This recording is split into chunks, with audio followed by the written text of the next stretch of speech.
Terima kasih sudah setia menonton channel ini. Selamat membaca dan mendengarkan. Bab 351. Tidak mungkin. Tuan Muda Wilson adalah pria dewasa, dan seorang pria harus selalu menepati janjinya, bukan? Jack berbicara tanpa menghilangkan rasa malu orang lain, sambil menyeringai. Itu benar. Kecuali jika kamu mengakui, kamu bukan seorang pria tetapi seorang kasim atau seorang wanita, kita tidak akan membiarkan ini berlalu begitu saja. Tanya yang puas juga menimpali, lengannya terlipat di depan dada ketika dia mendengar penolakan mereka. Tuan Muda Wilson, kamu mau bertaruh dengan Jack, karena kamu pikir dia baru dalam permainan ini, oleh karena itu, dia tidak berpengalaman dengan batu judi. Apakah kamu tidak malu sekarang, karena kamu kalah dari seorang pemula? Selain itu, kamu juga menolak untuk mengakui janjimu, setelah kamu telah kalah. Tidak akan menyenangkan jika tersiar kabar, kan? Mengapa Anda menjadi pecundang yang begitu tak tahu malu? Kali ini, Ivene yang melangkah maju dan mencibir Wilson. Para pengawal tidak berani membuat suara lagi. Keluarga Drake adalah salah satu keluarga bangsawan yang paling terkemuka. Mereka tidak dalam posisi untuk mengancam atau menggertak Tanya dan Ivene Drake. Jika itu mereka lakukan, maka sama saja dengan menandatangani sertifikat kematian mereka. Siapa bilang aku pecundang? Tuan Muda Wilson mengatupkan giginya. Aku mengaku kalah. Dia menyatakan. Kejutan berdesir di antara kerumunan. Mereka tidak pernah berharap Tuan Muda Wilson menyerah begitu saja. Namun, itu masih merupakan tindakan yang benar. Orang-orang yang berdiri di hadapannya bukanlah orang biasa, tetapi dari keluarga Drake. Dia tidak mampu untuk menyinggung mereka. Pengawal keluarga Drake, meskipun sendirian, sangat berani untuk berdiri dan menghadapi Tuan Muda Wilson. Apakah pemuda itu tidak takut Tuan Muda Wilson akan menyimpan dendam padanya? Tidak ada yang mengharapkan Tuan Muda Wilson akan tersenyum dan berkata, "Tetap saja, saya mengalami sakit lutut karena rematik 2 hari ini," katanya. "Bagaimana kalau aku meminta pengawalku menggantikannya untukku?" Tidak. Jack bahkan tidak repot-repot memikirkan jawabannya. "Jangan bilang kamu akan mengirim pengawalmu sebagai pengganti ketika kamu akan menikah." Dia menggoda, seringai di wajahnya seperti yang biasa dia lakukan. "Kamu." Tuan Muda Wilson sangat marah, semua warna terkuras dari wajahnya. Dia sangat membenci Jack, sehingga dia ingin memberitahu pengawalnya sendiri untuk memukulinya sampai mati. Hanya keberuntungan Jack bahwa Tanya dan Ivene ada di sebelahnya. Dia tidak punya pilihan selain menahan keinginannya. "Kau benar-benar punya keberanian, Pang," katanya. "Kamu kalah, kamu bayar." Itu satu-satunya logika yang saya ikuti. Apakah saya salah? Katakanlah, jika saya yang kalah hari ini dan saya katakan saya hanya bercanda, saya tidak berpikir Anda akan membiarkan saya lepas begitu saja, kan? Jack tidak terintimidasi sedikit pun saat dia menahan tatapan Tuan Muda itu. Dia memiliki aura berapi-api yang tidak dimiliki banyak orang. Ivene juga terpana oleh pemandangan itu. Pria ini memiliki begitu banyak keberanian dalam dirinya. Pengawal lain dari keluarga Drake pasti sudah lama menyerah. Lagi pula, sebagai pengawal belaka, mereka akan selalu khawatir, orang lain perlahan-lahan akan mulai membalas dendam pada mereka. Jack menolak untuk mengalah, dan Ivene serta Tanya berdiri di sampingnya. Tuan Muda Wilson terpojok. Dia dengan cepat merumuskan rencana pelarian. "Bagaimana dengan ini? Aku akan memberimu $2 juta, dan kita akan melupakan ini pernah terjadi," dia menawarkan. "2 juta? Jack tercengang. "Tuan Muda Wilson, bukankah Anda meremehkan diri sendiri? Saya tidak pernah tahu, reputasi Anda berharga serendah itu." Sudut mulut Tuan Muda Wilson berkedut. Pang kecil ini benar-benar melampaui batasnya. Dia memikirkannya lagi sebelum dia berbicara, "Kalau begitu bagaimana dengan ini? Permata yang saya temukan bernilai setidaknya $7 atau $8 juta. Bagaimana kalau saya memberikannya kepada Anda?" Mendengar ini, Tanya dan Ivene tidak bisa menahan diri untuk tidak menatap Jack. Jika dia membiarkan Tuan Muda Wilson lolos kali ini, maka dia tidak hanya tidak akan mendapatkan target di tangannya, tetapi dia akan mendapatkan $7 atau $8 juta. Itu adalah jumlah uang yang besar. Mereka berasumsi bahwa Jack akan menyetujui kesepakatan ini. Orang lain pun pasti sudah mengambilnya tanpa berpikir panjang. 7 atau 8 juta bukan apa-apa bagiku. Beri aku 1 miliar, lalu kita bicara. Bab 352. 1 miliar. Banyak dari kerumunan itu menarik napas dengan tajam ketika mereka mendengar ini. Pengawal ini telah mendorong masalahnya terlalu jauh. Apakah dia menyadari berapa banyak uang 1 miliar itu? Dia punya nyali untuk meminta 1 miliar. Selanjutnya, Tuan Muda Wilson dengan baik hati menawarkan batu permata yang baru saja dibelinya, senilai sekitar 7 atau 8 juta dolar. Itu sendiri adalah kesepakatan yang cukup bagus. Berapa banyak yang bisa didapat oleh seorang pengawal belaka? Dia berbicara seolah-olah dia punya banyak uang. 1 miliar. Bukankah kamu sangat menjengkelkan? Mengapa kamu tidak pergi dan merampok saja? Tuan Muda Wilson menatapnya seolah dia orang gila, senyum menghina perlahan terbentuk di bibirnya. Oh, saya tahu mengapa Anda membutuhkan begitu banyak uang sekarang, katanya. Kamu sudah memikirkannya, sampai membuatmu gila, bukan? Ulang tahun ke-70 kakek tua Taylor yang tersayang sudah dekat, dan kamu akan diusir dari keluarga Taylor, jika kau tidak bisa membayar 40 juta dolar yang kamu janjikan. Juga, kamu harus bercerai dengan Selena Taylor, kan? Tidak mungkin. Orang ini suami Selena Taylor. Kudengar dia seorang dokter militer dan pahlawan perang. Kupikir dia yang menyelamatkan seorang anak kecil saat insiden di kebun binatang. Gumaman mulai beredar di antara kerumunan. Pria ini adalah definisi pria sejati, dan dia juga tidak terlalu buruk. Dia mempertaruhkan nyawanya di garis depan agar kita bisa menjalani kehidupan yang damai. Anakku, di sisi lain, tidak pernah berhasil kembali. Sambil meratap, seorang lelaki tua dari kerumunan menghela nafas ketika dia mengingat putranya yang tewas di medan perang. Jack melirik ke arah lelaki tua itu, sebelum melihat batu permata tepat di depan Tuan Muda Wilson. Baik, aku akan memberimu sedikit wajah hari ini. Jack mengambil batu permata itu darinya. Aku akan mengambil batu permatamu, jadi kamu tidak perlu berlutut dan menggonggong seperti anjing. Seolah-olah kamu berani melakukannya, Pang. Pengawal Tuan Muda Wilson segera menggeram, penuh keberanian. Ivene sangat ingin melihat Tuan Muda Wilson menggonggong seperti anjing, dan berpikir bahwa Jack akan teguh pada gagasan itu, tetapi dia tidak pernah berharap bahwa dia akan diyakinkan dengan begitu mudah. Tak perlu dikatakan, dia tidak puas dengan hasilnya. Dia kemudian melihat batu giok lavender es. Jack, kamu bilang akan memberikan ini padaku setelah kamu memotongnya, katanya. Kau yakin tidak akan menyesalinya? Kerumunan menjadi bersemangat ketika mendengar ini. Permata ini bernilai sekitar 20 hingga 30 juta. Apakah Jack benar-benar akan memberikan padanya? Tentu saja, itu akan membuat Jack kurang dapat dipercaya, jika dia memilih untuk menelan kembali kata-katanya, tetapi sebagian besar akan memahaminya. Banyak dari mereka akan memilih untuk melakukannya juga. Lagi pula, itu adalah 20 hingga 30 juta dolar. Ivene hanya ingin melihat tanggapannya. Dia tidak berniat mengklaimnya sebagai miliknya. Bagaimanapun, dia hanya membayar 300.000, namun permata ini bernilai lebih dari 100 kali lipat dari itu. Lebih penting lagi, dia telah menasihati Jack untuk tidak memilih batu ini. Bagaimana dia bisa mengatakan sesuatu sekarang, kan? Aku tidak akan pernah menarik kembali kata-kataku, jawabnya tanpa ragu, dan itu adalah jawaban yang tidak terduga.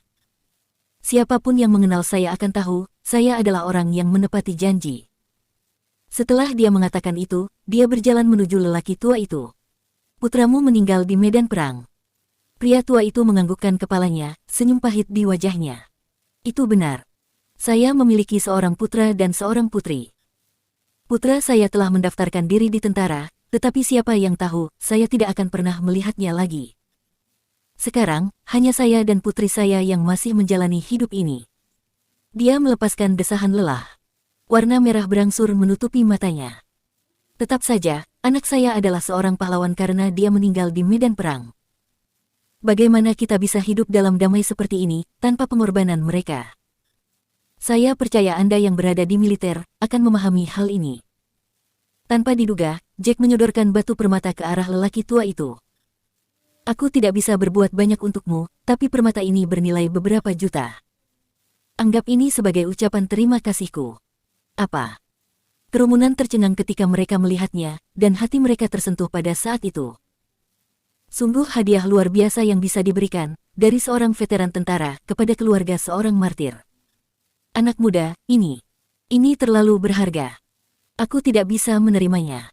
Bab 353. Mata lelaki tua itu semakin merah. Kehangatan mulai menyelimuti dadanya. Anda harus menerima ini. Ini adalah tanda penghargaan dari saya, dan ini berisi hati semua prajurit negara kita. Desak Jack, dengan sungguh-sungguh dan khusyuk dalam bujukannya. Baiklah. Terima kasih banyak, anak muda. Mata lelaki tua itu menjadi berkaca-kaca. Dia perlahan mengambil batu permata dari tangan Jack. Itu berisi hati semua prajurit di negara kita. Huff, kamu terlalu melebih-lebihkan dirimu sendiri. Bahkan, seorang jenderal tidak akan memuntahkan omong kosong seperti itu. Michael, yang berdiri di samping, tersenyum kejam ketika mendengar ini. Berbicara seolah-olah kamu adalah dewa perang. Dia mengejek. Terima kasih. Pria tua itu ingin berlutut, tetapi Jack menghentikannya. Orang tua itu dengan cepat pergi ke toko terdekat untuk menukar JDT dengan uang. Selama itu dijual dengan harga yang sedikit lebih murah, banyak broker bersedia membeli batu permata tersebut. Betapa dermawannya kamu, memberikan sesuatu yang berharga 7 hingga 8 juta begitu saja. Mengapa kamu tidak menyimpannya untuk dirimu sendiri? Jika kamu memberikannya kepada kakek Taylor, keluarga Taylor tidak akan terlalu merepotkanmu karena nilainya hampir 10 juta. Yah, hampir. Tapi itu lebih baik daripada tidak bisa membayar apapun saat ulang tahunnya tiba. Michael menyeringai saat dia berhadapan muka dengan Jack. Kamu tidak perlu memusingkan dirimu sendiri karena masalah ini. Meskipun demikian, aku membiarkanmu pergi dengan peringatan, jangan pernah berpikir untuk memiliki Selenaku. Kamu akan menyesalinya nanti. Jack menatap pria lain. Dia bahkan tidak melihat Michael sebagai ancaman. Menarik. Apakah kamu mengancam saya? Tuan Muda Wilson tertawa terbahak-bahak. Itu benar. Dia wanitamu sekarang. Akan tetapi, jika kamu tidak bisa memenuhi 40 juta yang dijanjikan selama ulang tahun ke-70 lelaki tua itu, kamu akan dikeluarkan dari keluarga Taylor. Michael mendecakkan lidahnya. Kamu akan dipaksa untuk menceraikannya, dan jika dia bercerai, maka bukankah dia bebas melakukan apa yang dia mau? Dia tidak akan lagi menjadi wanitamu. Tunggu dan lihat saja. Jack tidak bisa diganggu dengan pria ini. Dia menoleh ke arah Tanya. Nona tanya, haruskah kita melanjutkan belanja atau kembali sekarang? Dia berbicara, kembali ke postur pengawalnya. Ayo kembali. Kita bisa membawa batu permata sebesar itu bersama kita. Selain itu, seseorang sangat ingin kembali dan memeriksa batu itu di rumah dengan benar. Tanya tersenyum dan melirik Ivene. Ivene menyukai batu judi, namun dia lebih menyukai batu giok. Ayo kembali. Jack, bawa ini kembali ke mobil. Terlalu berat untukku. Jack membuat Ivene tersenyum cerah. Pria ini telah memberinya barang yang sangat berharga. Dia tidak lagi peduli dengan kejadian kemarin. Jack dengan mudah mengangkat batu permata itu, dan ketiganya berjalan menuju mobil. Baru pada saat itulah Ivene tampak seolah-olah ada sesuatu yang baru saja terlintas di benaknya ketika mereka sudah setengah jalan menuju mobil. Jack, apakah kamu benar-benar akan memberikan benda berharga seperti itu kepadaku? Katanya, ekspresinya tidak terbaca. Jangan bilang bahwa kamu menyukaiku, dan ingin berada di sisi baikku. Sudah kubilang bahwa aku sama sekali tidak tertarik pada pria yang sudah menikah sepertimu. Bab 354. Jack merasa agak sedikit malu. Ivene mendapat kesan bahwa dia adalah objek keinginan setiap pria. Setelah dia memikirkannya, tindakannya memang agak dipertanyakan. Apakah ada orang lain yang akan memberikan sesuatu yang bernilai 20 hingga 30 juta? Selanjutnya, Ivene sangat cantik dan dia memiliki tubuh yang sangat bagus. Dia tidak sengaja melihat tubuh itu kemarin, jadi dia mungkin curiga, Jack memiliki niat buruk terhadapnya dan ingin mendapatkan sisi baiknya dengan memberikan hadiah seperti itu. Itu pasti teori yang masuk akal. Jack tersenyum kecut. Jangan khawatir, aku tidak punya ide liar tentangmu, dia meyakinkan. Kamu yang membayar untuk batu ini, dan aku sudah mengatakan, aku akan memberikan ini kepadamu tidak peduli apa yang ada di dalamnya saat kamu membayar. Aku tidak akan menarik kembali kata-kataku sebagai seorang pria.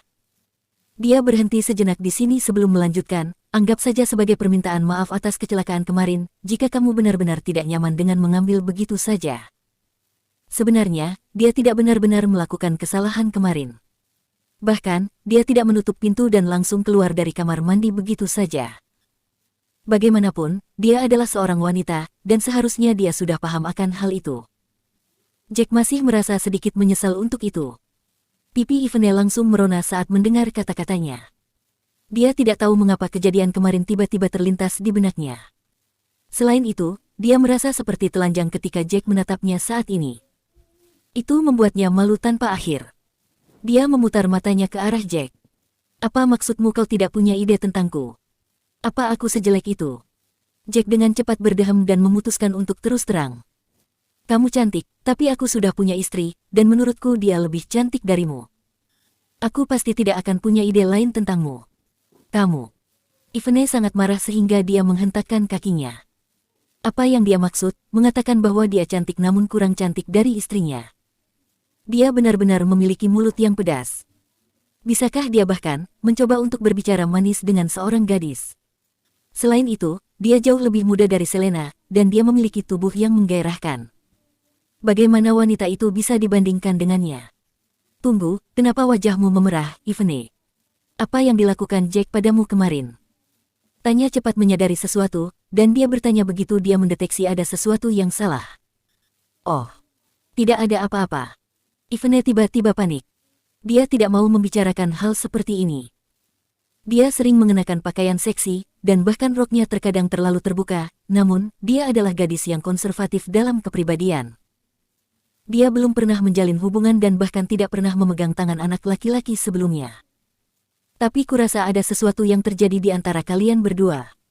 Tanya menatap mereka curiga. Tentu saja, bibir Jack dan Ivene terkunci rapat. Dia tidak bisa berbuat apa-apa selain menyerah. Tak lama kemudian, mereka tiba kembali di kediaman keluarga Drake. Di dalam mobil yang diparkir di seberang jalan, Luka dan pengawal lainnya melihat Jack telah kembali. Dia kembali. Kakak Luka, sekarang sudah sore. Bajingan itu mungkin akan segera pulang kerja. Kesempatan kita datang saat dia meninggalkan pekerjaan.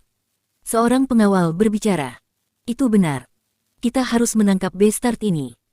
Luka menganggukkan kepalanya.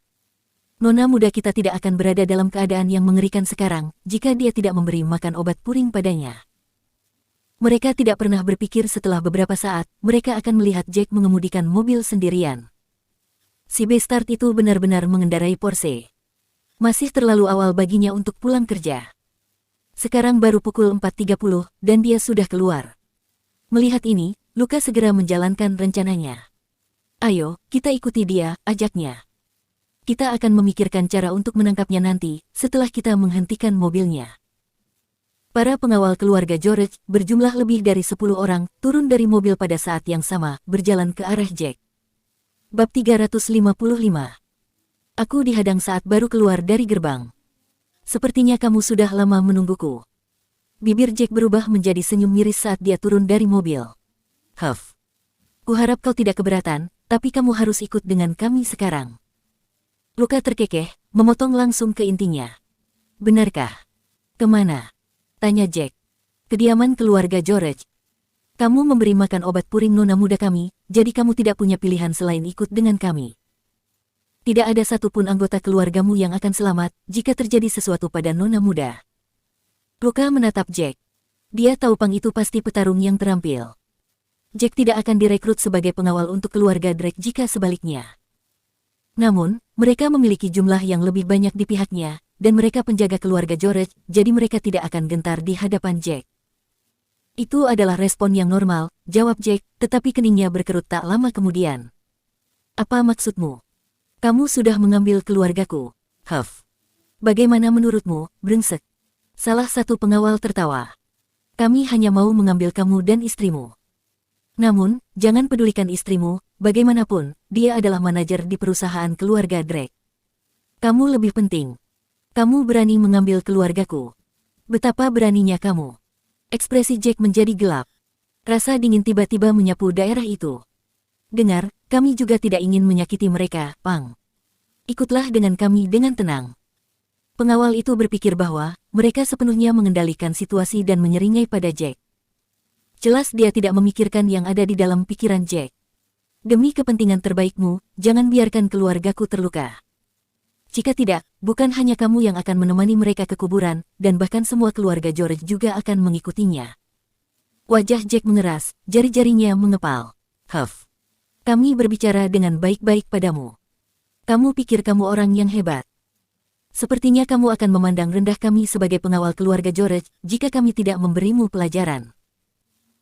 Tentu saja, Keluarga Drake lebih kuat daripada keluarga George dalam hal kekayaan finansial dan materi, tetapi tidak ada yang mengatakan pengawal keluarga George tidak dapat menyaingi pengawal keluarga Drake. 2 atau 3 pria mengelilingi Jack, bersiap untuk memukulnya. Sayangnya, mereka tidak memiliki kesempatan untuk menyerang lebih dulu ketika Jack mulai menyerang. Tinjunya melayang, dan dalam sekejap, ketiga pengawal itu tergeletak di aspal, memuntahkan darah. Kutu-kutu seperti kalian, bahkan tidak pantas menempatkan diri pada tikar yang sama denganku. Jack dengan dingin memelototi orang-orang yang menggeliat di aspal dan mengerang kesakitan.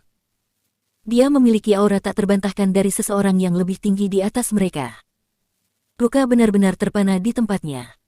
Jack bergerak terlalu cepat. Dia tidak dapat melihat dengan baik dan bawahannya sudah berada di aspal. Seseorang seperti ini terlalu menakutkan. Dalam sekejap, semua kepercayaan dirinya menghilang begitu saja. Aku akan pergi ke kediaman keluarga George, tapi kalian tidak akan menahanku. Jack melambai pada Luka dan pengawal lainnya. Pada saat ini, telepon Luka berdering. Dia segera mengangkat panggilan itu. Luka, apakah kamu dan pengawalmu sudah melakukan sesuatu? Terdengar suara Tuan George dari ujung telepon. Jack adalah dokter ajaib. Putri kami benar-benar baik-baik saja sekarang, dan dia dalam semangat yang baik. Ditambah lagi, dia benar-benar kehilangan 15 kilogram. Kalian harus mengundang Jack dan istrinya dengan baik. Mereka tamu terhormat kita. Dia berbicara. Oh, itu benar, tambah sang patriark. Pelayan kami sudah memesan hotel dinasti bintang 6. Sudut mulut Luka mulai berkedut kesal saat mendengar semua ini. Mengapa dia tidak menelepon 1 atau 2 menit sebelumnya? Sekarang, Jack tampaknya tidak terlalu senang.